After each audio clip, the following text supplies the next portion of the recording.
Intriguingly, Rahul was a young lad with a peculiar fascination for the spectral. Ghosts and witches filled his thoughts and fired his imagination. He devoured stories of the supernatural, always left wondering if these eerie entities were real or merely the figments of a creative writer's imagination. Rahul was not one to let his curiosity rest.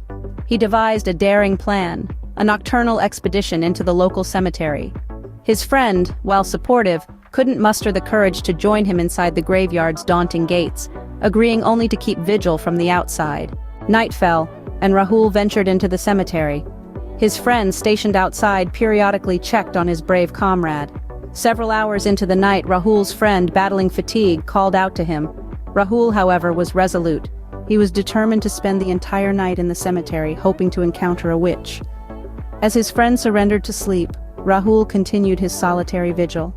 As the night wore on, Rahul's eyes grew heavy, and soon he too succumbed to sleep, but not for long. The sound of a shovel scraping against the hard ground jolted him awake. A woman dressed in a white sari was digging a grave. Intrigued and terrified, Rahul watched as the woman unearthed a corpse and began to feast on it. His heart pounded in his chest as he hid in the bushes, reciting the Hanuman Chalisa, a Hindu prayer for protection. Fear gripped him, and he vowed never to return to the cemetery. The witch, however, had other plans. A phone call from his friend inadvertently gave away Rahul's hiding spot. In an instant, the witch was standing before him. She seized Rahul's hand and began to lead him towards the open grave. Rahul's phone rang again, its shrill tone jolting him back to reality. He broke free and ran, but the witch was always one step ahead.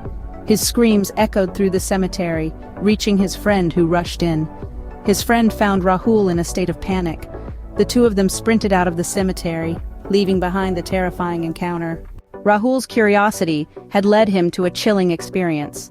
It was an adventure that would forever serve as a reminder of the old saying, "Be careful what you wish for. If you dare to seek the unknown, be prepared to face the consequences."